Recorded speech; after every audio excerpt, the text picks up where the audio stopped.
Hello and good afternoon. Welcome to another episode, a special episode of the Black Super Friends podcast. I am today's host, the Horace Towns, joined today by my all-star cast of best friends, Super Mario 561, the Ladies Man, and Sing Chris. That's We're King joined in the Chris. same. We're joined in the studio today with a special guest, the girlfriend therapist, who I will introduce just shortly.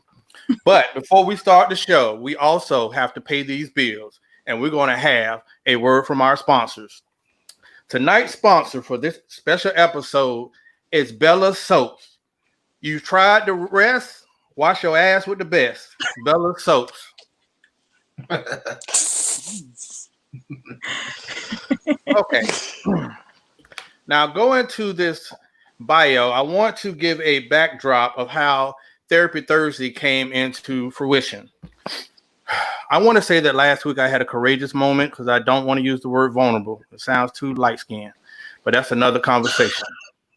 But in the midst of that conversation, me and Chris and Mario had a conversation where we shared some intimate details about our communication and how we felt. I thought that after that conversation, we observed that we had major growth and the conversation was well needed. We also spoke about the need for everyone to check on their strong friends. We're in an era where people are battling, dealing with COVID, the loss of loved ones related to COVID, financial issues, and they're also dealing with police brutality, which has left this country in a universal tailspin. So in the midst of that, we had dialogue with the girlfriend therapist, Cortina Peters, who is a licensed, okay, I got to go to this, international life coach, currently serving clients in Canada, Europe, UK, and South America, motivational strategist, dating concierge, published best-selling author whose book can be found on Amazon, BAM, BNN, Walmart, Target, and her own website, and a host of couch conversations with the girlfriend therapist, and 1/3 of the Herspiration. Did I get that right? Yes.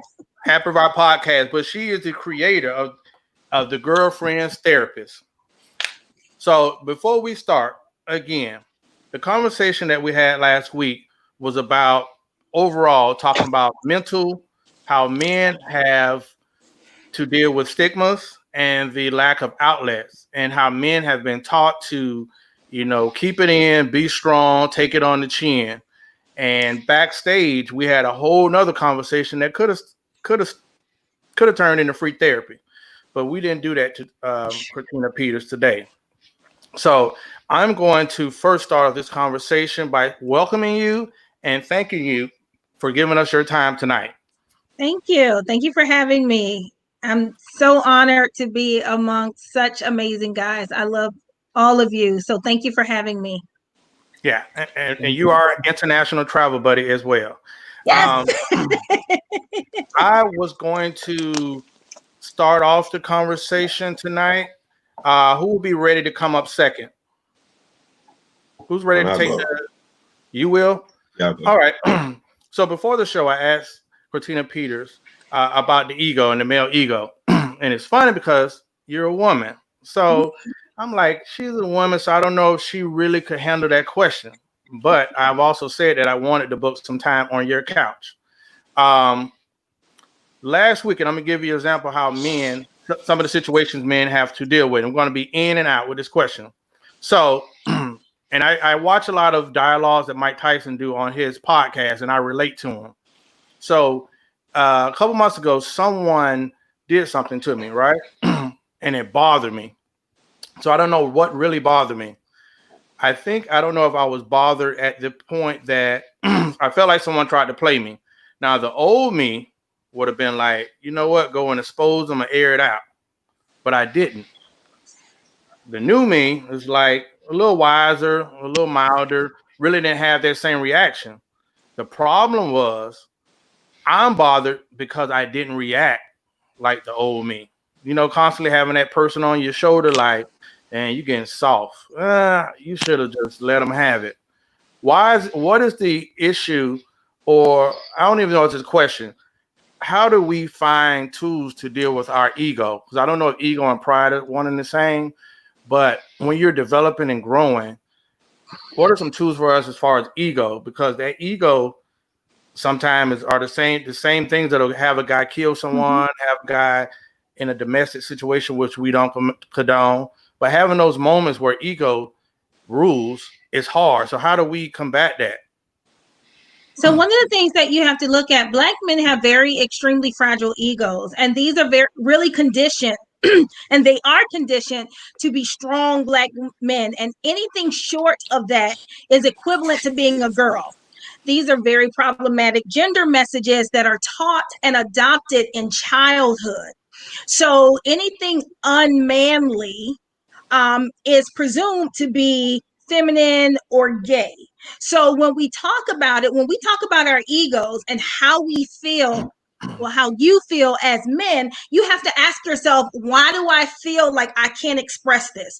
Why do I feel like I have to behave and respond in a certain way?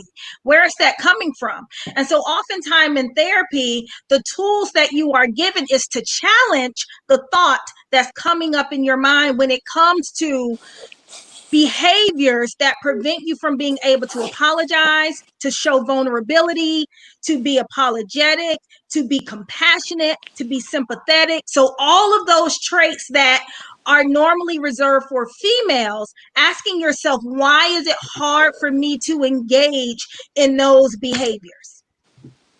So challenging. It is very much so. I'm going to the ladies' man. Show your mental. So, Cortina, I was thinking along the same lines as Tudor, which is cultural rearing. And my question was more geared toward how little boys are raised or what they're told coming up versus how little girls are raised and what they're taught, and how that, how in the long term that plays out as it pertains to ultimately a relationship or even marriage. So you have to look at it, and I always go to post-traumatic slave syndrome oftentimes. And so when we're going back to slavery, and this is not the end all be all, but we have to first know our history. So going back to when you had the strong stud slave who went around to different plantations planting his seed because the slave owner wanted more strong slaves to tend the fields and everything like that. Well, guess what? That was something that we knew. That was something that we saw. So guess what we're seeing now? Men who presumably have an issue with being monogamous, so they're going around. So I'm not saying let's not blame them, but we also have to understand why we might have some of the cultural norms that we have when it comes to males, when it comes to specifically Black males, and how they behave and how they respond. So understanding that when it comes to us rearing our boys, we give them scripts. We give them narratives, and those narratives are not always healthy narratives. Boys don't cry. They take it on the chin. You don't show vulnerability. We're really handicapping our sons when we give them those scripts. Because when they get older, they find it extremely hard to be vulnerable. They find it extremely hard to open up and share because they've been conditioned to be the only emotion that is safe to show is anger. I can be mad, but I can't cry. If I'm mad, I'm not going to get in too much trouble. But if I'm crying, they're going to call me a sissy. They're going to call me a little girl. They're going to call me a punk. They're going to call me all of these derogatory terms that bruise my ego. And as I get older, I don't want my ego to be bruised. So I'm not going to think it's safe for me to engage in those behaviors that make me look like more feminine than masculine. Okay. So when you say that, because you were saying about the slaves, right? And the male now is no longer inside the home, so they're looking squarely at the mother, who's trying to play both roles best she can, right? And when I was saying in goal relationships, how that plays out as far as taking that next step with a woman, like you said, they can't be vulnerable. they're trying to always show the dominant side, and now the woman doesn't understand why she's not getting what she was told was a real man, and then how that plight happens inside of our culture, where the women are saying the guys don't want to man up, which, like you said, bruises the man's ego, or he's playing games, whatever the case may be. They're not realizing that it's something that seed that had been planted as a kid. Oftentimes, I'll have patients that come in and say, my mom was harder on me than she was on my brothers. As a female. Okay. And it's kind of like the mom is always in, be a strong Black woman, but I'm going to take care of my son. No one's going to love him like his mama. And so on some ways that handicaps the male as he gets older, because although he was told, you can't cry, he was also, on the other hand, baby. And so at what point does he learn how to be a man? So are these things that we're teaching our boys? And as women, we have to say, okay, without going super extreme, how are we balancing the scales when we are showing our sons how to love, how to show emotion, how to emote, how to connect with other individuals? So I think it starts in the home. We have to first be comfortable with doing that. If you're not comfortable and if you've never seen it, you're not going to know how to do it. So one person that actually said something that I was going to lean toward in speaking with you is oftentimes male run into a scenario of where they're trying to do that, show that face that the woman is asking for, and then it's thrown in his face like a cup of water. And like we said about that bruising. Give me an example. Okay, for instance, if a man cries, he's feeling pain or he's feeling lost at a certain point in life, and he's helpless as far as the eye can see. And the woman, oh, that's not manly. Be a man, man up, buck up. You understand what I'm saying? And that man is showing you that I'm hurt. I need you to call to me, whatever the case may be. And that's the answer that he gets, and the reason why I'm saying that is because I found that to be a turning point for most men, where they pop the parachute and they jump. I'm done with the whole relationship, or even trying. Why even do that? I can have 10 chicks, 5 chicks, whatever the case may be, versus me trying to waste time with one that does not understand me or isn't trying to. So that is an emotionally unavailable female, because we are human and we have the capacity to feel every emotion.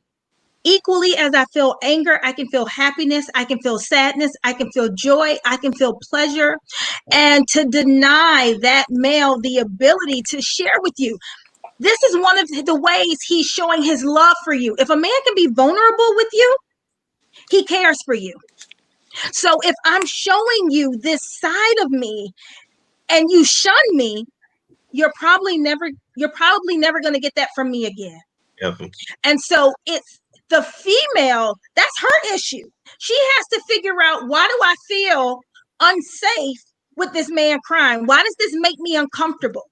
Was it something that I was taught or that I saw growing up, that men are not supposed to cry? They're supposed to be strong all the time.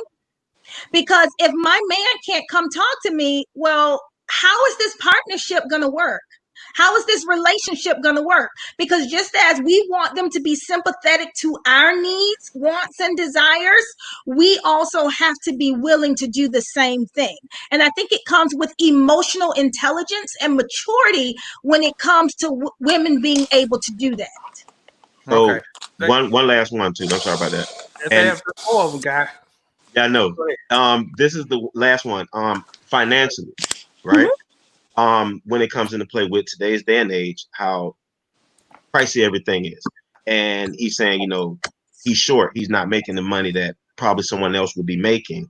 And he gets hit with that again. Oh, you're not a man. Because remember, when the women are taught, a man's supposed to take care of you. He's supposed to pay all the bills. He's supposed to do, all these things that they tell girls when they're little. And now they're an adult and they find themselves in this situation. What would you say to that? I would say, we can't live off of historical schemas and put them on today's time. Okay. Because if that was the case, okay, well, the house should be clean, the kids should be taken care of. I don't do anything but go to work and come home. That's it. But if you're asking me to help rear the children, help take care of the home, help clean the house, we have to do this 50-50. And I think that's where communication comes into play, where in these relationships, we can't go in with expectations, because rules that fit for our past relationship may not work for this relationship.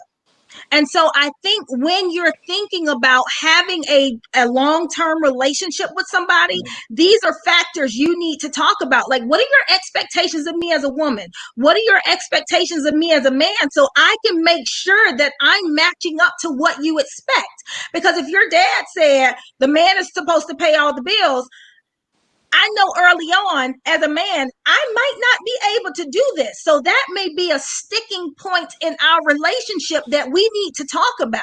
And the women who feel like, okay, well, I'm not supposed to be doing anything, and the man is supposed to carry all of this.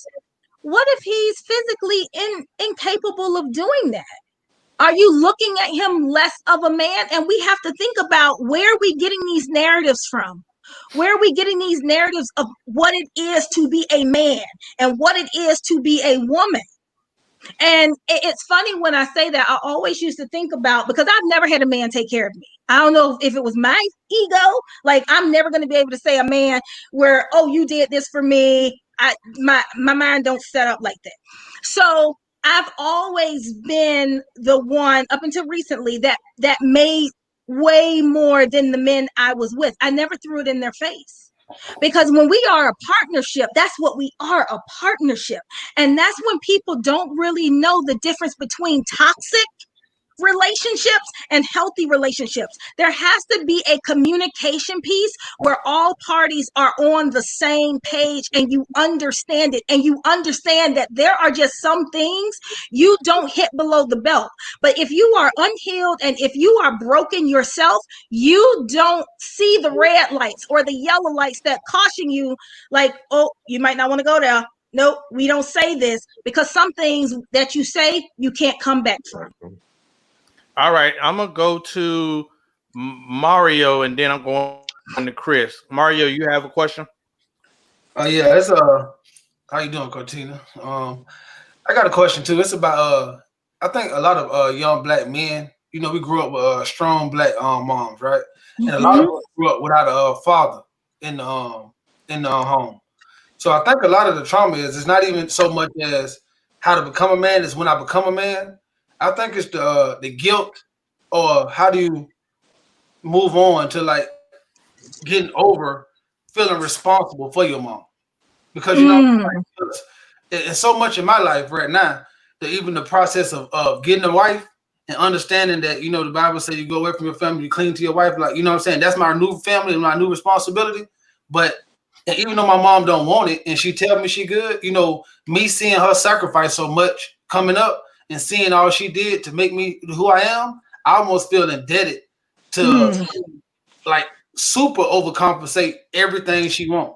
So even when I think she says she don't need it, I make sure, you know what I'm saying, just like a constant, I need to make sure my mom's okay, even when she don't. How do you break that tie of just saying, being at ease with real at ease with the whole premises of her being okay without you there? Really figuring out where the obligation comes in from. Because a lot of times as moms, and I'm not saying this is your mom, but oftentimes when guys come in later in life, when dads are not there and men are not there, their moms put the responsibilities, oh, you the man of the house now, not expecting him to pay bills or anything, but just the responsibility that is on that little adolescent male's shoulders. I'm the man of the house. I have to take care of this. So in some ways, we rob them of their childhood, because very early on, they feel responsible for us because of some of the messages that we give to them. And as they get older, it's hard for them to separate the two. Like, I don't care what you say, I'm going to be there for my mom. And so when they come to therapy, what it is talking about, what's the hold when it comes to the obligation that you feel to continue to take care of the external family unit.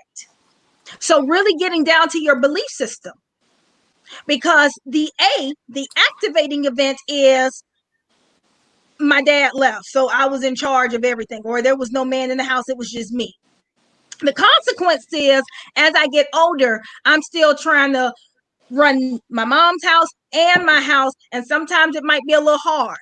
So what we have to do is figure out what causes us to jump from the activating event, to C, and what is the B, our belief around what it is that we have to do. So really breaking that down and getting the male patients to understand where that thought process comes from, where it originates, where it stems from, that's where the therapy takes place. It doesn't mean that anything is wrong with you. It just means that I have to change my perception when it comes to how I see things in my life. I'm just changing. It's like I grew up with one pair of lenses that my childhood gave me, but I'm switching them out for a different pair because I have to now see what the reality and what the world is when it comes to me feeling obligated to be there for my family. All right, going to Chris. Okay, well, this is kind of new for me. I've never did any type of therapy like that, and I was under the impression that she asked us the questions, but I guess we're doing it another way today. You said, I heard you say something about, you said something saying males have fragile egos. I'm very cautious about when I make broad statements about women, because I've never spent a day as a woman. So I just don't know how that feels. Now, you said that we have fragile egos. I would like to know, first, how did that come about? How do you feel? Why do you feel that way? Without being a man, without spending a day as a man. Well, research. So one thing is about, you have to look at behaviors you observe. If you feel that a transgression has happened against you, you're going to be angry. You're going to be upset. And when you really get down to the least common denominator, it's because your ego has been bruised. And you feel like, oh, well, they can't try me like that. They can't trump me like that. I can't let this happen. And that all has to go back to ego. So, for example, like when I do the ABCs, that's Albert Ellis, that's cognitive behavior therapy, how our cognitions affect our behavior. If somebody step on your shoes or somebody bump into you and they don't say, excuse me, you might get angry. You might punch them in the face. But the thing is, the activating event, again, is them stepping on your shoes or bumping into you. The consequence is you cuss them out, punch them in the face, or do something like that.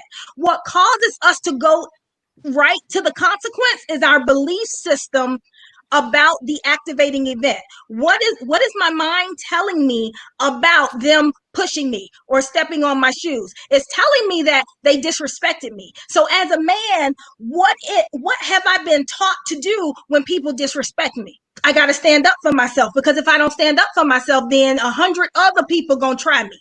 So I have to make sure that I make it a point to stand up for myself in this situation so that I'm not tried. Again, that goes directly back to ego. And that can be in a myriad of situations where the male ego is tested. It also comes from almost like men.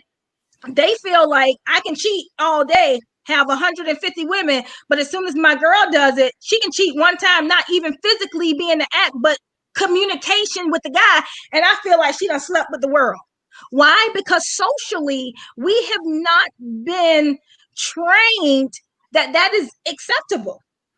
So we're going by societal standpoints of what it is to be a man. And it hurts us. But because it's not safe, we don't say anything. We don't say we hurt. We be like, oh, well, that's her. I'm good. I'm good. Are you really good? No, you hurt. Well, here's the thing. As a man, I think this living as a man, especially as a black man, it's a jungle. It is a jungle out here. We have to be soldiers. It's hard. It's easy to say, I think, maybe from a female perspective, but it is especially where we grew up. We grew up in Revere, so it's hard to not act in that way, because, like you said, if you allow disrespect, then you're going to continuously be disrespected, and that stuff can carry on from elementary to middle school to high school. Just a lot of things, like even standing up for yourself, the adoration that you get from women for standing up for yourself. So I think that when those traumas and those things that you speak about, they are defense mechanisms. And I don't live in a world that I can't do that. I don't live in a world that I can be overly emotional about things. I don't live in a world that I can cry. I have a daughter. I can't have that show that type of weakness, because I have to be able to be protected. She has to look at me and say, my daddy is never going to be fearless. There's never going to show that fear, because he's always going to be there to protect me. And then even in the relationships, I think we have to. I guess my question is none of that good? Is none of that bravado? Is none of that ego good? Because I think that with us, some of that has gotten us to the place that we are now. Some of that has gotten us to the place where when we come on jobs, we're able to show leadership, because we have a heightened male masculinity. Some of that I believe that helps us in relationship, because we have a heightened masculinity. It makes the woman feel more protected, in my assumption. So like I said, I guess my question is none of that good? There's a difference between being masculine and toxic masculinity. There's a difference, because you got to look at it like this. If your daughter never sees you cry, when she gets a man, she might think it's not okay for a man to cry because I never saw my dad cry. And if he does, I'm going to think, oh, he weak, he's soft, he might be a sissy or a punk or something like that. When that's not necessarily the case. Like I said earlier, we have been blessed with an array of emotions that we can share. Happiness, sadness, anger, rage, joy, pleasure. We have to also not say, I can't show sadness because that's not a man. That perpetuates the negative scripts that we have been given. And if we believe that, we're going to pass that down to our children, which are then going to still be entangled in this cycle where they don't feel like it's okay to speak what their truth is, what they're truly feeling. And what happens is you begin to suppress your real emotions. So when your girlfriend or your wife or your significant other is asking you what's wrong, you can't even put words to feelings because you suppressed them for so long. So you have to be able to share that, but there's balance with everything. What I'd say is this. You saying that I said that my daughter never sees me cry, but what I also have never shown her is a man that hits her, because I've never beat my daughter. So I also shows her a man that never openly or seen her. She's never seen me disrespect her mother. She's also never seen me. She sees me do a lot of gentleman type things, and not just for women in general. So I'm willing to sacrifice her never seeing me cry to her, for her to never see me disrespect her mother, for her to never see me beat on her, for her to rarely see me raise my voice when disciplining her, for her to just to see me as a stand-up guy. So I think I'm willing to sacrifice her never seeing me cry. And if she gets a man that doesn't cry but yet emulates the same things that I'm doing, I don't know how is that a problem? But you're acting like they're one and the same. It's okay for her to never see you disrespect her mom or a woman ever, but still show vulnerability. Well, I'm pretty open when talking to her. I tell her things about. What's the reason why you would not cry in front of her? What's the reason? Well, for me, I would say I don't see the benefit of it. What's the harm in it? I don't see the benefit. But what's the harm in it? I don't know, but I actually don't see a benefit. I see preventative maintenance or proactive. But what's the harm in it? If you don't see it as being something, helpful, because there's a spectrum, helpful and harmful. If it's not helpful, then what is it? It's not harmful. It's definitely not harmful for her to see that, because it shows that, but guess what? It shows her, it models for her that men too also can have this range of emotion. They're not one-dimensional. They're not unilateral beings that only have one emotion. They have a myriad of emotions, and I can appreciate that. I'm not telling you to go cry, sob every day, all day in front of her and be a jellyback. That's not what I'm saying. But even getting a bit emotional, for example, if she gets married, you might be a little emotional because that's your little girl getting married to somebody else. You're giving her away. I think that would be anger, but never mind. Hey, let me go to Mario. Mario had something for me. Mario, yeah, I was saying, to me, it seemed like what. Yes, it seemed like to me what Chris is talking about. To me, it seemed like that would be male thing than how you was raised thing. Because I think it's some guys who are taught to cry, to be emotional. So I think it's more of a situational thing, like he said. When you being raised in a hostile environment or environment like that, and I think that's more of a perpetuated feeling than more of a man thing. Because you said men have fragile egos, but I believe I know a lot of men who don't have fragile. I know a lot of men who cry or who but then women gonna look at them as that. So I think that's a where you was raised that thing, more of a male thing. You don't think so? But just because a man cries, that doesn't mean he doesn't have a fragile ego. So we have to really look at the definitions of this. So sometimes us as men, well, not us, because I'm not a man, but I'm not a man, but men, what they will do is they will use their wall as a protective factor, because when I was younger, it wasn't safe for me to show emotion where I was. However, as you get older and with emotional intelligence and maturity, you are now able to break out of those casts that at one point protected you. Because we have to look at the body keeps the score. The body wants to protect itself from anything that's going to be harmful. So I construct these schemas and these protective walls and factors and behaviors in my life so that I don't feel like I'm being hurt. So at some point, as I become an adult, when it is safe for me to engage in these behaviors, that's the beauty of therapy. Because it allows you to break down some of those emotional walls that you built up that we may not even know why we still carry them today, because they were developed in childhood. Like I said earlier, it doesn't mean that you're sick. It doesn't mean that there's something wrong with you. What it does is it gets to the why behind why the mask was put up in the first place, why the hardness of the shell was there in the first place. So it really gets to the core of where this is happening. And let me be clear. Every man is not an emotional man. Just like every woman, it's not always easy for them to show emotion. Especially now, some men would say, well, women are more manlier than men. They want to have just as much fun as we do. Again, when it comes to therapy, it's helping you to understand you and why we do the things that we do. But even why do we behave? Cortina, even if I understand me, we got to talk about the elephant in the room. 90% of what a man do is for a woman. So women set the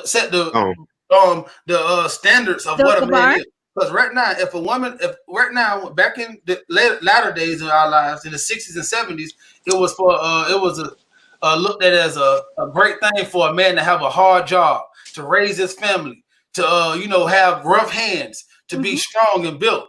Then now all of a sudden is right now, because this is the truth. If you have a whole bunch of money, everything can go out.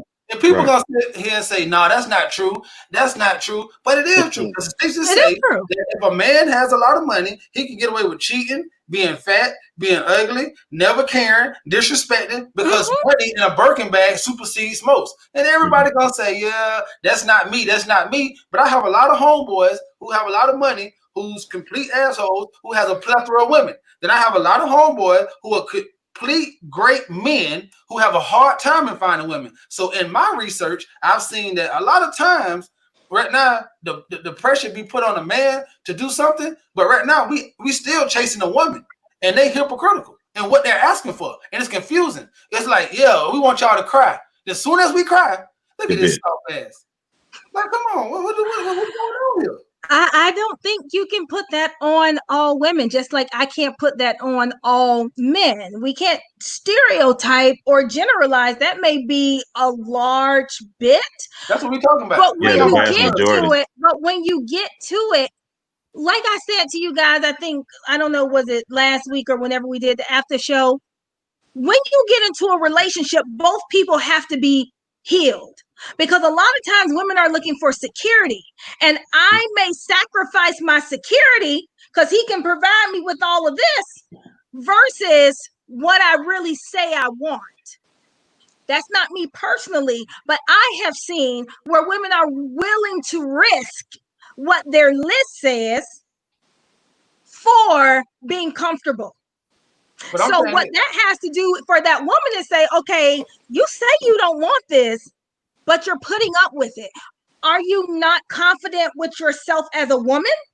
Do you not believe in your ability to have more than what you're settling for? Because you look at the garbage man like, oh, no, he can't put me in this. He can't do this for me. But this other man who dogging you out and calling you out your name, you'll put up with it because of the comfortable lifestyle that you don't want to give up. So it really is them having a honest conversation with themselves. What is it that you really want? Do you want comfort or do you want peace?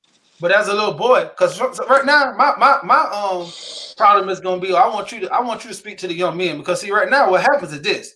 That's cool for a woman's point of view, right? But as a young man, it doesn't stop him from wanting a beautiful woman.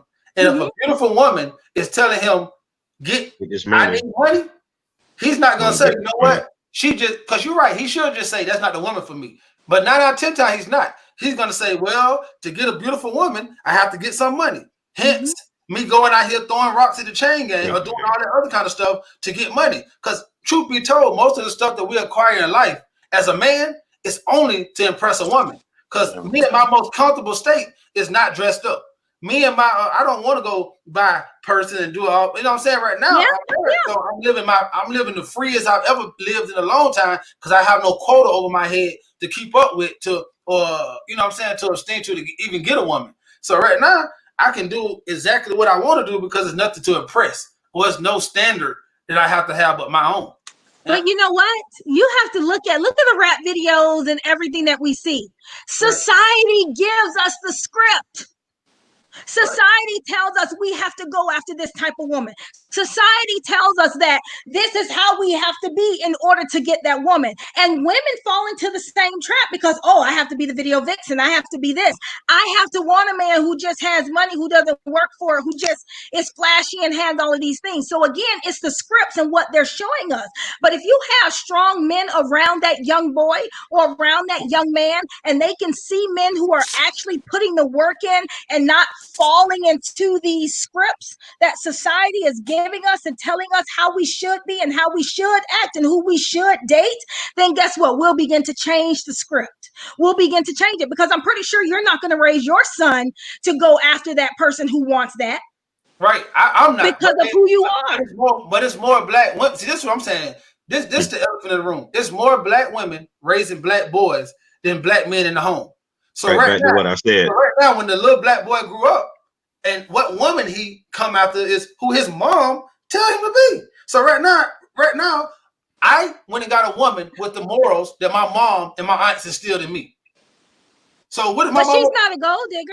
No, I said my mom didn't. I said my mom. I said, well, my mom, not my dad. Well, my mom instilled in me. So if my mom had been a stripper, no disrespect to strippers. I'm just using it as a thing. I'm just saying, if my mom had been a stripper or a woman who wanted a Birkin bag every Wednesday, or a woman who said, if a nigga can't pay this, all my bills, then guess what?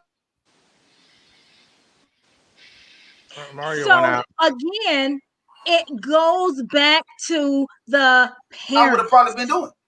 What are we teaching our children? And we have to be very mindful of again, I'm going to continue to say scripts, because we give our children scripts. We tell them from a very young age how they should feel, what they should do, who they should date. We have to, as adults, look at what are the messages we're giving to our children. That's why some people look at me real crazy when I say when a baby is born, I don't personally feel that it's necessary for me to decorate the boy's room all blue because I'm giving him the color he should like. Or as a little girl, tell her that, oh, only whores and scarlets wear red, so you can't wear red nail polish. Because growing up, I'm pretty sure a lot of females that are watching would say, yeah, I wasn't allowed to wear red because that was the whore color. Guess what? The child knows nothing about those things. Us as adults, we put those mindsets into the child's mind. So I grow up saying, oh, I can't wear red because my mama said I'm gonna be a whore, when as a child a color is a color. It's just a color that they like. So we have to be mindful as adults. What messages are we giving to our children? What are we doing? We fucked up, so we passing up that same messed up mentality to our children. We have to be mindful of that. It's called the City Girls era we're in. Yeah. Well, I appreciate you using the F word because sorry, this is some real ass therapy. Conversation. No, you're not. No, right, we got 3 sponsors. We done lost 2. I'm just saying. Okay, go ahead, Chris. All right, but again, I live in a world that the soldier has to protect us. We can't have crying soldiers on the battlefield. We just can't because says our freedom. That's how you have to have these people. There has to be these type of people to protect us. That's just what it is. You can't have these caring soldiers to protect us. So what I'm saying is, if you can manage to have a hard shell, but yet not be physically harming women, not be outright disrespectful to people, I don't see how it's a problem to have a hyper masculinity. That's what I want you to explain to me. Okay, so in different scenarios, different emotions come out. You are not a one-dimensional creature. You are not unilateral. So you have the freedom to feel every emotion that God has possessed and given to you to feel. So in certain situations, you may be a bit more vulnerable. Whereas when you feel like your life is in danger, that's where I need to stand up and be the protector. You don't have to be in protector mode all the time. And the example that I give is that as a mom, okay, so I used to be over an entire facility. I had 42 therapists under me, 4 case managers, and 132 other employees working under me. When I was at work, I was a boss. When I was home, I was a mom. The same mentality that I had at work, that was not the mentality that I brought home to my daughter. I had to change hats. So just like with different situations, you adjust and you're flexible and you respond to them the way that you do.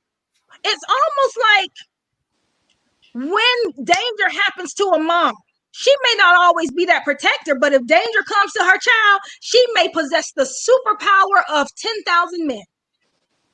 Does that mean that she loses her womanly essence? No, not at all. She has the ability to adapt to whatever situation has been brought to her. And men can do the same thing. I think that's good for women. I'm speaking as a man. I live as a man, and I've been in these jungles, and I've been in these situations. I date women. So a lot of what Mario's saying is true. Like, this is just the truth. We can tap dance around it, but it is absolutely the truth.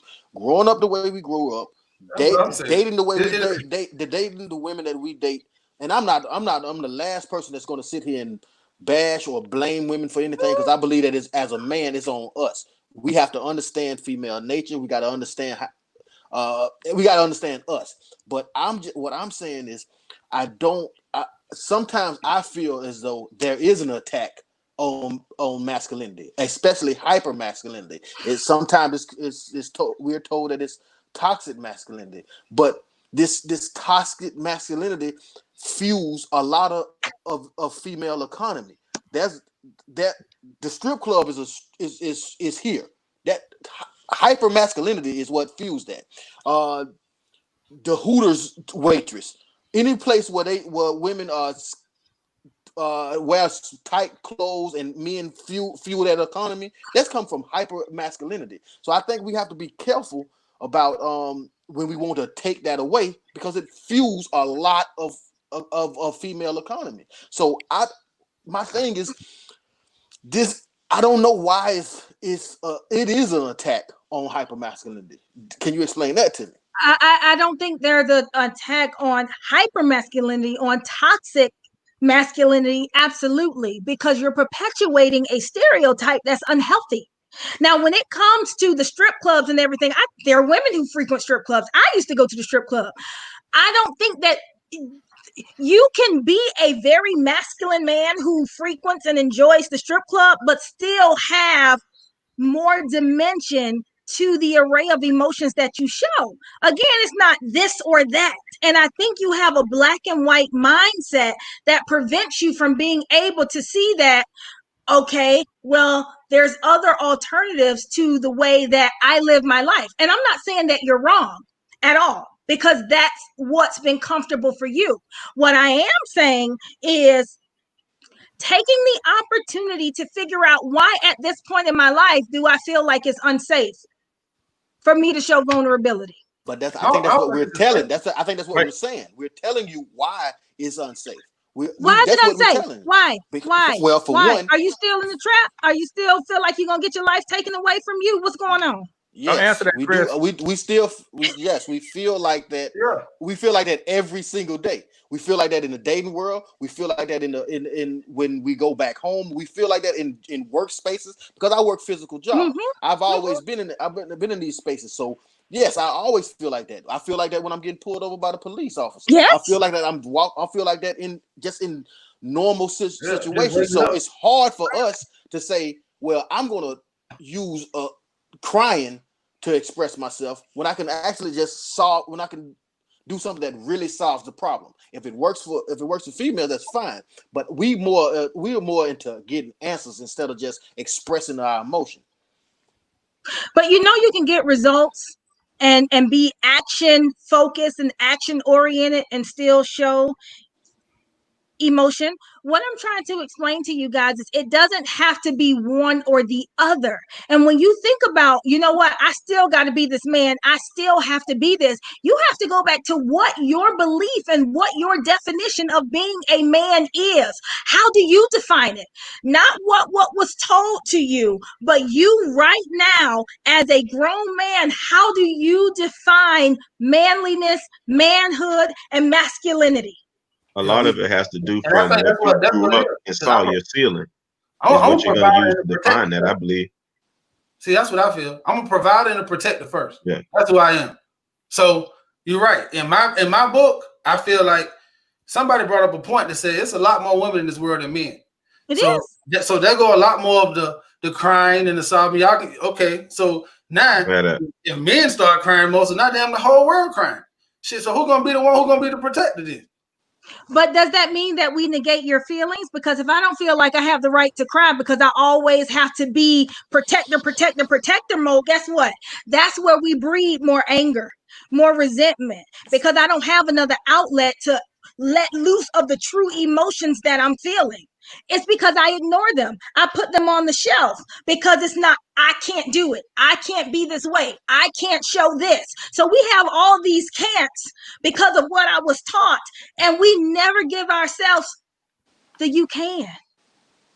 One, because of our belief system. What have we been taught? What have we seen? What do we deem as safe? And I think with everything, there is a balance. Peters, Cortina. Yes. With the dialogue, because we have everyone is coming from different angles, right? Woo-hoo. But Charlemagne, I don't think mental health was even trending until Charlemagne, mentioned on the podcast, and he was the first person to come out. He comes out in a lot of different ways, but he introduced the conversation to mainstream, right? Yeah. And then more people started to come out and say, yeah, you know, I might have depression, or I'm dealing with this, or I'm dealing with that. You spoke last week and told us like how the impact of not even having a lot of therapists. There's so many therapists. Is therapy something that we should embrace, or how do we get over this stigma attached to therapy? Because in the Black family, the word crazy, when you hear crazy, that word just, you know, that's a label that people try to stay away from. How do we attach as far as therapy? And second, what are the stats when you're talking about therapists? So we have to understand, why are we so against therapy?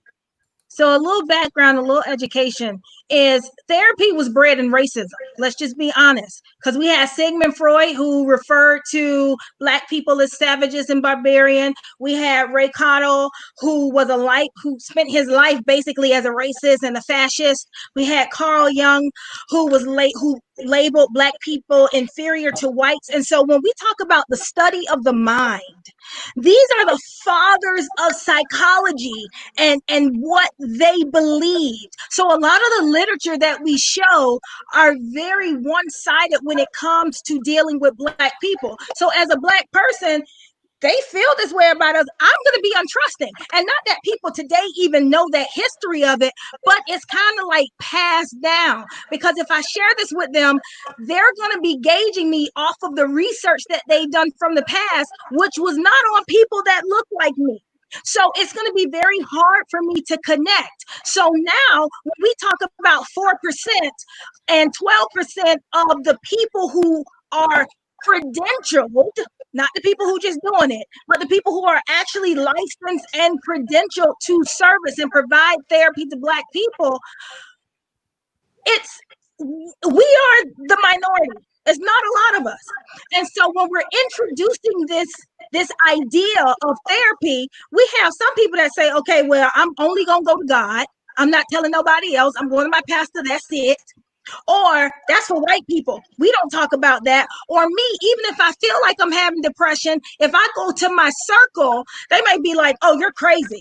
And so because I don't want to hear that, I may feel like I need help, but I'm not going to go because of the stigma that's attached to going to therapy. And so I'm glad you brought that up, because one of the reasons why I actually created and developed the Girlfriend Therapist was to help dispel some of the myths when it comes to therapy and what a therapist looks like. I grew up with all y'all. So I don't have to worry about code switching when I'm seeing my patients. They don't have to worry about me saying, oh, well, what does that mean? Well, you know, he had me tight. Well, what do you mean when you say that? I can actually relate. I'm relatable. And so there are a lot of other Black therapists out there that are kind of destigmatizing what it is to go to therapy.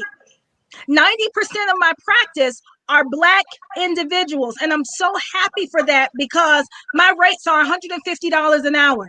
So Black people are now getting into this therapy thing because they're saying, you know what, I can't keep this under wraps anymore.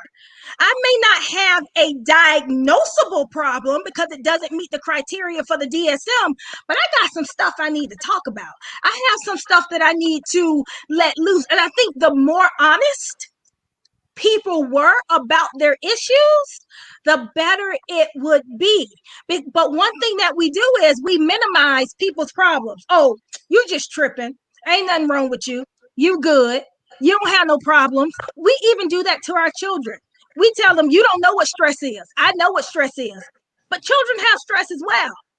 We got bullies going around, people shooting up schools, people talking about their weight, they trying to fit in. There's a lot of different things, and we have to be cognizant of what we say and how we say it. And I think once we normalize therapy, just like going to the doctor to get your annual checkup, just like going to get your blood pressure checked, just like going to do all those things, once we normalize that, we will see a lot more people open to going to go talk to a professional who can help them understand why they may say the things they say, why they may act the way they act, why they may behave the way they behave. But okay, so for us, wait. Before you finish, Chris, just be mindful of the question. We're going to do another round of questions, and then we'll go to the comments. Go ahead. For us, I think that was fortunate for me because I've dealt with a lot of trauma in my life. Was fortunate for me. I have guys like this, and I think that's what I don't know much about therapy, but these guys I talk to, I let them know exactly what's going on. They know basically everything was going on in my life and what has transpired in my life, and that's from good and bad. Like they know I have no problem with telling them some of the worst things, some of the most embarrassing things. So for me, that's how I use my therapy. I mean, that's my form of therapy. I don't have I have a slew of friends. I have a select few friends, and I try to definitely let them know and tell them how I'm feeling and what's going on with me. And then we sit down and chop it up and we go back and forth and vice versa. These guys are very open when it comes to me, with each other, I say. So what do you feel about that? What if we don't go to therapy, but we're very particular about our friendships and being open with our friendships, and then even sometimes with women that we get with. No, I'm not going to be open with every woman, but there's certain women that I've spent time with knows a great deal about me. How do you feel about that? So one thing that I would say is, and I think I brought this up in my book, I have something known as the 3S model. So the 3S model is shaped like a triangle. So you have your secular category, your spiritual category, and your social category. It's very helpful to keep the scales balanced, that you have at least two individuals in each category, because depending on what the issue is or what you're feeling at that particular point, that's who you go to for counsel. So you have the social counsel, you have the spiritual counsel, and you have the secular counsel. And when it comes to spiritual, it's not just pastor, it's healer, it's soothsayer, whatever it is that you believe in, who you go to, who you talk to for counsel, so that you can keep yourself balanced. One of the things that I'll never forget was when I was doing counseling in the level 10 facility in the juvenile facility. And they found out I was a therapist. So I'm Black. I can code switch. I can use all the slang terms that you want to think about, but I was still a therapist. It was like, Miss, you ain't like no regular therapist. I'm like, and what does that look like? A lot of times people get in their mind what they see on TV, and that's all they know. That's what they see. That's what they know. And that's their definition of what therapy is. So I don't need to go to that 62-year-old white man. He ain't going to understand me. He not going to know my plight. He not going to understand what I'm going through. And so I think, again, it's about dispelling the myths when it comes to what therapy is. What is therapy? Because if we're looking at it from a TV perspective, I ain't no therapist, because I don't do the things that they do. And I think, again, it's normalizing what it means to go to therapy and who you are talking to, and being comfortable with yourself and being honest about who do I talk to. I think it's amazing, because everybody is not blessed with a group of friends that you guys have. You guys have been together since childhood, and even into your adulthood and going through things, you guys have still stuck together. So there's bonds there. There's loyalty there, and there's strength and building there, which is great. A lot of people don't have that. And so because all of you are able to talk to one another, that is great. But that's not the story for most people. All right. I'm gonna go to Xavier quickly, and then I'm going to Mario so we can try to close out, or we'll take some questions. Gonzo. Oh, wait a minute. I had him on mute. I thought so. Okay, I was just making sure. I'm back now. Yeah, you restored. Cortina, I think I listened to everything that you said. Great information that you provided for us. I still wanted to dabble a little bit more where me and Mario were, as far as how do we reach the young man that's coming up. Like you said, you were in level 10, so they were able to speak to you, but that was under those pretenses. They're locked up. I mean, we're trying to help young men that are coming up next. Because see, I have a little daughter. So she's going to become a young lady and into womanhood. So she's going to want a man, I'm hoping. And then from that standpoint, I want to make sure that the young man that she's aligned with is sure of himself. You know what I'm saying? And I feel like with today's society, that push for immediate gratification where guys are doing anything and everything for a dollar, and there is the lack of male presence. It about the crying and all that other stuff, the vulnerability, there is none. Whether he's dead, in jail, or a woman ran him off because he tried to be vulnerable. You understand what I'm saying? And so he doesn't know what it takes to be that individual. How do we, as our core, because we, I guess, we're therapists of some sort for each other.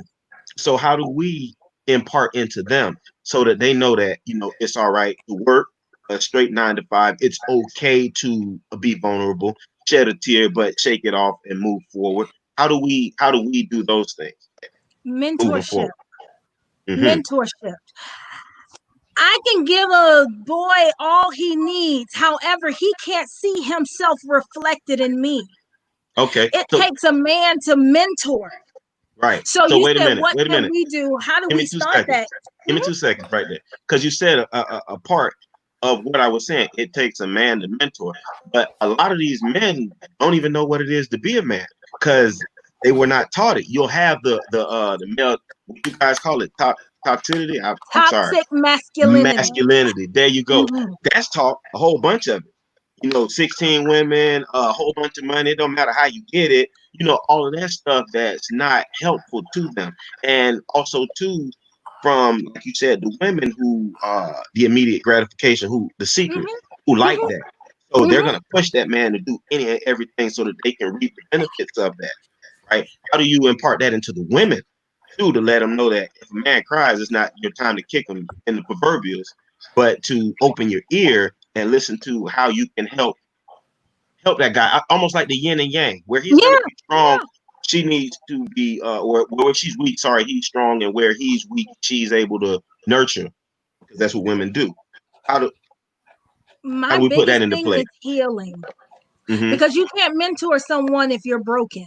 You can't pour from an empty cup. I can't impart into anybody if I don't have anything to pour into them.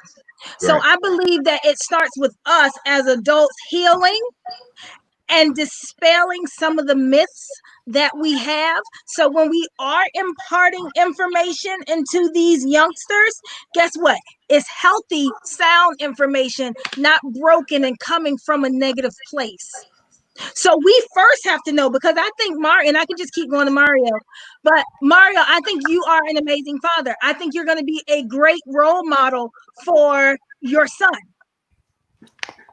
I think that us making sure that we have healed. There were a lot of things that I probably said to my daughter when she was younger that I would not dare say today. Why? Because I matured emotionally. And I think that a lot of us have to do the work, but we're lazy and we don't want to do it. So we don't take the time to figure out where are those areas of improvement that we need to work on so that we're not giving our children these toxic messages, not about masculinity, but just messages in and of themselves. It's about healing and growth for all parties involved. All right, Cortina, before I go to Mario, we had a question. Someone is dealing with grief that they didn't know they had, right? And also they were saying that they just realized that they run from situation to situation, and they never have closure. And so they've just noticed that they run from the same. Now that they look back, they can see where they've really just been repeating a cycle. How can someone give them? Do they have to get therapy, or what can they do to kind of give themselves that closure, or start to deal with that? Well, when it comes to grief, there are 5 stages of grief, and you really have to understand what stage of grief you're in. Some people have delayed grief, some people have complicated grief, and so you have to first be able to identify, where am I when it comes to the grieving process? Am I in anger? Am I in bargaining? Am I in denial? Am I in depression? Or am I in the acceptance phase of the grief process? Because when we grieve, it's possible for us to not just grieve people who have died, but to grieve situations, relationships, past experiences that we have lost. So it's called the grief and loss cycle. Grief and loss. What did I lose? Did I lose a romantic partner? Did I lose a child? Because even when children are going off to college, parents go through a grief period, because they're losing the life that they knew as a parent. Not that they're not going to be a parent anymore, but I'm not going to be every day taking my child to baseball or football or cheerleading or anything. My life is going to change, and therefore I may change and go through a grief process as a parent. So I think to answer the question is, first understanding what part of the grief cycle am I in? And what is it that I need in order to move forward? Now, if you cannot answer that for yourself, your best bet is to go to a therapist so she can help you ride through that and go through that and process through that experience and process. Mario, you got a final topic? Yeah, I got a question. This like, I love Cortina like she my sister. She know that, but I want to know, as a therapist, what would give a woman the right to classify a man having toxic masculinity when she's never been a man and never felt any kind of masculinity on that level? And then what would give a woman qualification to even point it out? Because I see a lot of women saying, yeah, that's that. Yeah, that's that. Yeah, that's that. But I'm saying, like Chris said, I try to take, because I've never been a woman. I've never been a woman in a day in my life. And I never studied being a woman. So I try my best not to tell women what they're doing as a woman wrong, or to critique them on their womanly things, because I let another woman do that, and then I might revert. Like right now, if I see a woman doing some stuff that's problematic to me in my life, then I will just walk away from it. But I wouldn't dare tell a woman that's not how you be a woman, like when I have never been a woman. So I want to know what gives a woman the authority to tell a man that he's being a toxic man when she's never been a man. So let's talk about the difference between masculinity and toxic masculinity. Toxic masculinity says you cannot do this because you are a man. It doesn't give the man the freedom to do what he wants to do. Toxic masculinity is degrading to women. Toxic masculinity is abusive. When instead of just saying I'm being masculine, because when we look at masculinity, it's on a spectrum. Everything that you can think of is on the spectrum. Too much of anything is not good, and too little of anything is not good. So you have to be somewhere on the spectrum, and most men fall within the bell-shaped curve. But it's when you have those outliers that say, men don't cry, man up, that's not okay. That's toxic. Because if they want to do that, allow them to do that, but explain to them some of the risk factors and protective factors and reasons why they may or may not should engage in that particular behavior. I think with every lesson that we teach, there should be a message behind it. If we're telling someone that they cannot do this, we need to make sure we're explaining to them why. So if we're telling a little boy, don't you cry, that's not good, that's bad, now we're shaming and telling them that it's not okay to do that. Why are we doing that?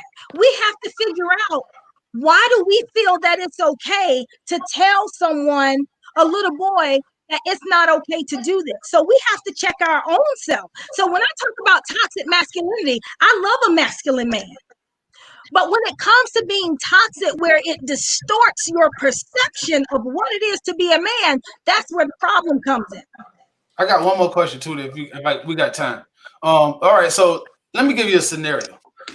Let's just say my son, little Mario, go to school, right? And he grows up and he's in the 5th grade. I know how cruel kids are these days.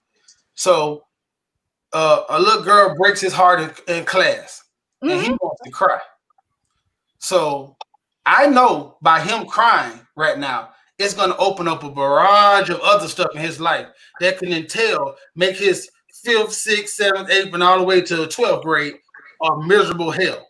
And I know by him crying, just because even though I might be teaching him that, the world hasn't went there yet. So I know it might not only make his world harder for women, but it might make his heart. He might become a target for bullying. Right. So you would have me tell him, "It's okay, son, cry." No, because next week I'm gonna have to say, "It's okay, son." I'm gonna be talking to him about fighting because one thing grew up from another. Like kid, it's cool to me to tell my son that and then to teach him that. I understand what you're saying, the premise of it, but I'm saying the application of it, I think is a lot harder than what it's seeming to be just said, like, just do this. Because if I tell my son to cry in front of a whole bunch of 8-year-olds, it ain't gonna be right. It's nothing good can come from him with that. Like right now, because most likely he's gonna be bullied until he fight and then now he's gonna have to put his hands on somebody to prove that it's okay to cry. Because now he's gonna be, oh, little Mario will cry, but he will whip your ass. So that's what I'm saying.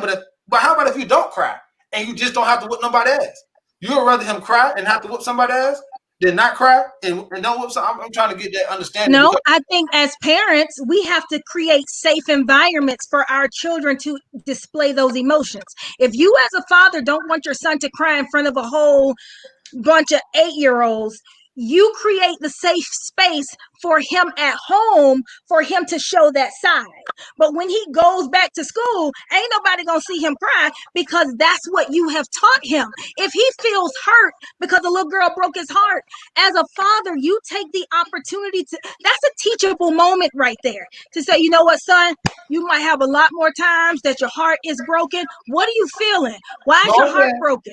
I'm saying, but you're saying it's never wrong to cry. So I'm saying if he felt like crying on the spot, she broke his heart, because what you were just telling Chris is it always release. It's never wrong for a man to cry. I'm saying, so right there on the spot, he give it a letter, yes or no. No, Mario, you ugly motherfucker. You want me? He's in first period. You want, because right now he wants to cry in first period. He doesn't want to wait till he gets home on the bus and then come talk to daddy. He want to cry right then, because I'm gonna say you better not cry. But that's what I want you to do is to train him whatever your parental role, whatever your parental thoughts are to do, because I'm not the end all be all. But when we condition all of our children to do that, then we're going to perpetuate where we are right now.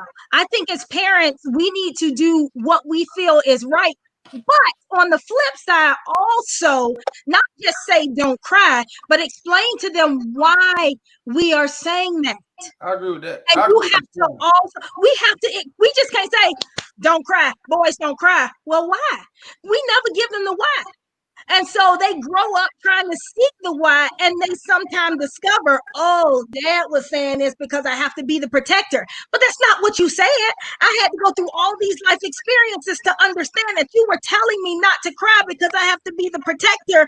But the thing is, we have to communicate and talk to our children and explain to them, if I'm telling you not to cry, this is why. Because people may look at you like you soft, and if you soft, they gonna try you. So if you want to come to dad and you want to talk to me about how you feel, I'm gonna be here to listen.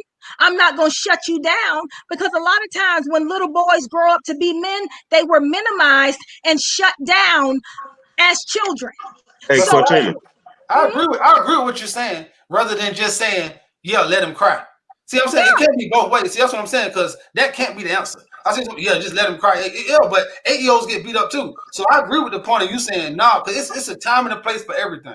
So I believe that's not the time for you to do it, and it's okay to do it over here. But I just don't want I'm sorry. I just don't want my son and everybody just crying out. And again, you create that safety for your child. You tell them, it is safe for you. You can tell me whatever you want to tell me. You can cry, you can scream, you can yell, because it's safe here. I'm not going to judge you because I'm your father. However, I can't protect you out there. And I can't say what these people are not going to do. I can't say they ain't going to want to whoop your ass and beat you up and do all that other kind of stuff. I can't say that. But what I can say is I won't judge you here. And you're teaching them. You're not just giving them a script to follow, but you're explaining what the script means. And that's when it comes with communication. We have to be willing to communicate with our children.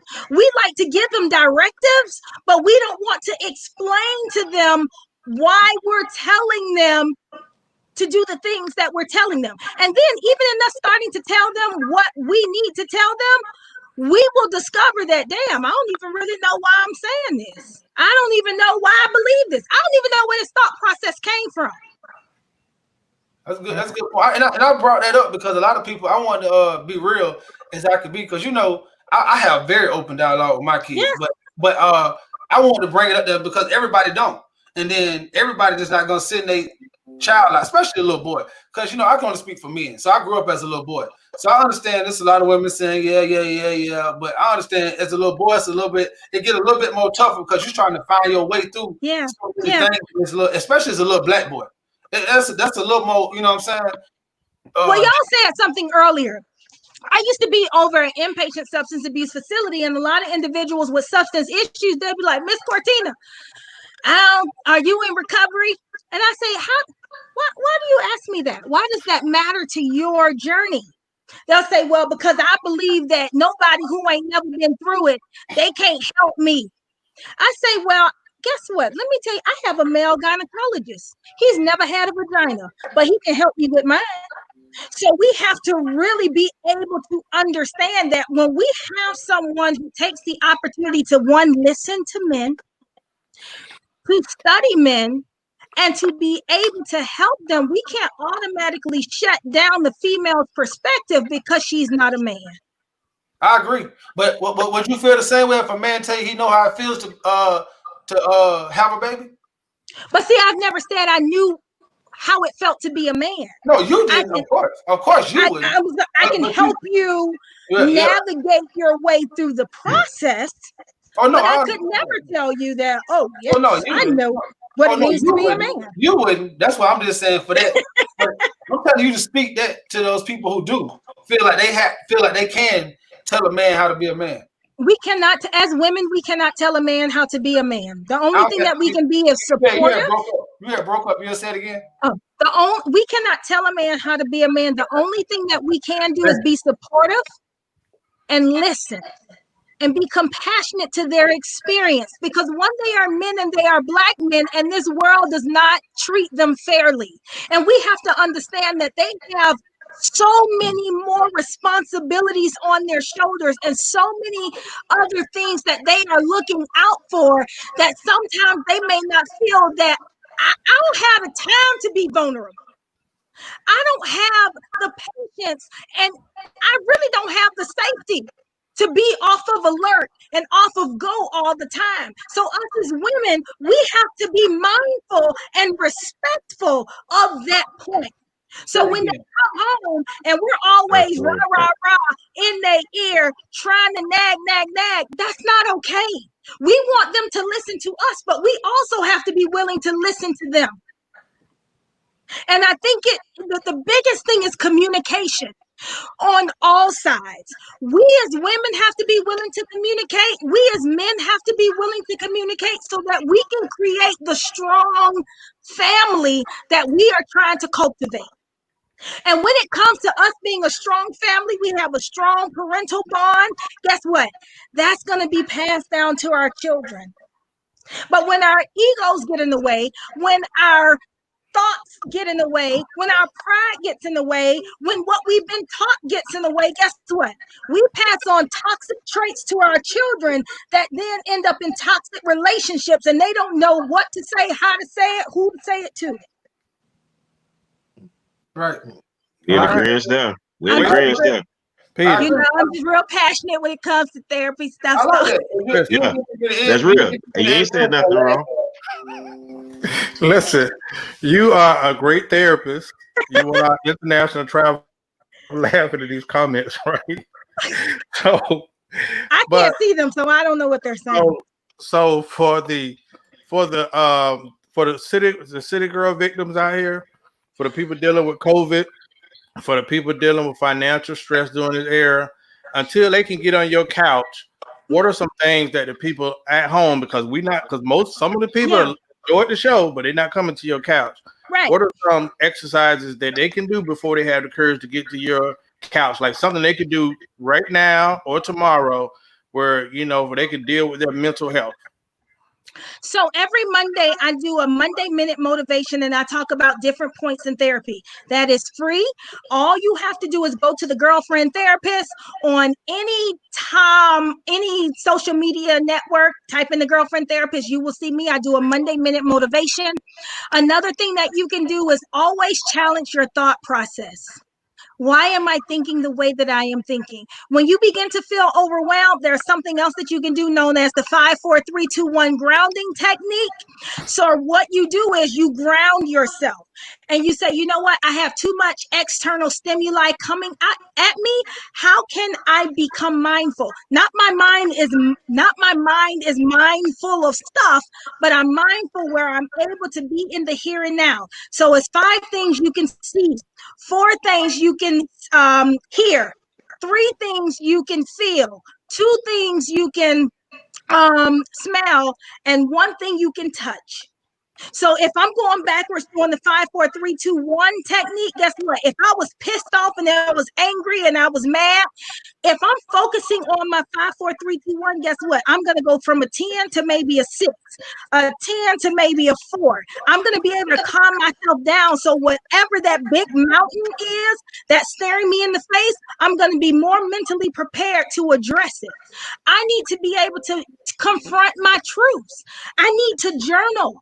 What can I journal? And what comes from me free associating, writing out these different things that I'm seeing and that I'm hearing and that I'm not understanding about myself. And then ask. Don't be too afraid. Don't be too embarrassed. Now, don't tell your problems to everybody, because everybody ain't who you need to be talking to your problems about. But if you can find that trusted person who you trust, that you can be able to vent to, and at some point, Taraji P. Henson, she had a great initiative. I actually got 6 patients from her where she paid for the people to go to therapy. She gave them 5 sessions and they didn't have to pay a dime because the foundation paid for it. There are a lot of initiatives specifically when it comes to Black people. So you have to do your research. There are resources out there. Make the connection and shed the shame. That's what I always say. We got to be willing to shed the shame and dispel these misconceptions and these myths when it comes to, oh, we don't do that. We keep it in the family. We don't tell our business. We don't say that. We have to get rid of these negative narratives that we continue to tell ourselves. All right. Well, Ms. Peters, I want to say, well, someone said in the comments, this is where it starts, right? So I want 2 books to somebody in the audience. I don't know how you raffle it. I want to personally pay for 2 books for somebody in the audience tonight. And there'll be a start, and probably next show we can do something as far as I will also give a free consultation to someone who really needs it, because again, therapy is not always cheap. But I said, if you can go buy some Jordans, you can damn sure invest into your mental health. Hold the book up. So it's all about your priorities. Black people, our priorities are not always in the best place. So you want a Birkin, you want all these different things, but what are you doing for your emotional wellness? What are you doing for your mental health? I bet if you had a problem with your vagina, you'll go to the gynecologist. So, or if you had a problem with your penis, you're going to the urologist. Okay, so we have a problem with our emotions. We need to go to the therapist. Hey guys, this is a different show, because usually I'll say closing comments. Everybody get 30 seconds to close out, and I feel like I ain't go to Chris enough. Chris, give me some closing comments before we go. I'm gonna go Chris, Mario, then Zay, and then give the last comments to Ms. Peters. Just give me some people at home, because I really think this show was necessary. I was blown away by how many viewers we had, and you, Cortina, amazing. Amazing. And we can feel your passion. From Chris. the road, just Well- like y'all. Well, first of all, I'd like to say thank you for coming. This is my first experience with therapy, and like you spoke about you being a therapist in the with the kids and the juvenile and everything like that, and I can understand how they connect to you because my favorite teacher was thick too. So I just want to. I just want to tell you thank you, and I enjoyed the experience.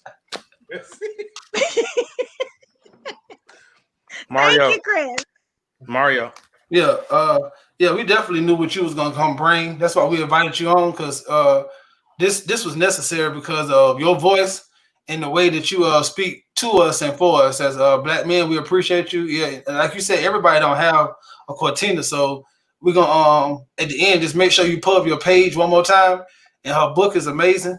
Me and my wife read it also, and just understand that having people like this is in your life is important. And if you don't, then you definitely got to go see somebody like this. Mm-hmm. And I appreciate you for coming on this show. And remember, we right back at y'all Monday night, 9 p.m. Monday Night Raw. Monday Night Raw.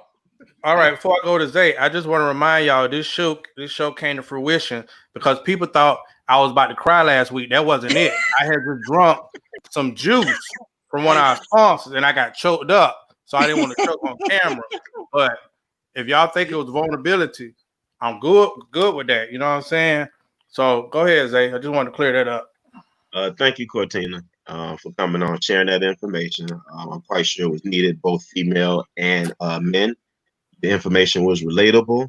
It's now definitely, like I said, some of the things that need some work, they can reach out to you. I've seen a few people ask, how to find you. Cortina Peters.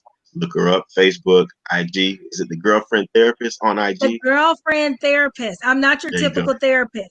So what you've seen on she's TV, sassy. not me. Definitely. But thank you for the information that you shared with us today. It was very relatable. And I appreciate you coming on. Thank you. Thank you. Right. All right. And you know what? Zay is going to sponsor a book as well. So I thank him. He texts me. Cash out me the money. I'm going to purchase for you, Cortina. He texted me that. So thank you, Zay, for being that, kind-hearted. Ms. Peters, closing comments are all yours. Yeah, so if you guys want to connect with me, you can connect with me, like I said earlier, at The Girlfriend Therapist. So The Girlfriend Therapist on Twitter, Facebook, Instagram, also on YouTube. You can catch the Monday Minute Motivations. I put those on all of my social media pages. And on TikTok, I am TikTok's emotional expert. My daughter got me on TikTok. If you want to know more about me, you can go to my website at www.IamCortinaPeters.com. By reading the book, you will have a crash course in-depth look into who I am and what I've been through and the healing work that I've done in order to get to the place where I am. I'm all about Black empowerment. I'm all about not perpetuating the stereotype of what it is to be the therapy. And I am very relatable. So you can come to me with your sits, head roll, eye roll, knee roll, knuck if you buck. It don't even matter because I'm that therapist. So whatever it is that you need, I am here for you. And like I told you, Clarence, I told you that I would give to whoever you feel needs it a free therapy session. I might give it to one of my friends. We're already we're 9 episodes. This is technically our 9th episode, our 10th episode, right? And the show has been phenomenal. I would say that we're going to wait to season 2, but it looks like this podcast here that just started with me and my best friends is going to a bigger platform. So for everyone that's watching right now, you can help us out by tuning in and subscribing on our YouTube page, which is the Black Super Friends Podcast. But also, just from this show here, share it, because you don't know who could benefit from this show or who's going to receive something from this show. So just hitting share on Facebook will be monumental and impactful for everybody. Everybody's going through something right now. So I thank everyone that tuned in. The views were high. And we thank you. We'll be back Monday Night Raw. But it seemed like we need you, Doc. I mean, we need you, Miss Cortina. We need you. So this is going to have to be another show. I'm going to just have to, the sponsors are going to have to pick up and get these guys here to do additional shows. So we thank everybody. I am here. So this is our way of giving back. So thank you, Chris. Thank you, Zay. Thank you, Mario. Thank you to everybody that watched tonight. Yeah. We will catch you on another Thursday because this now will be deemed Therapy Thursday. All right. Bye-bye. Later.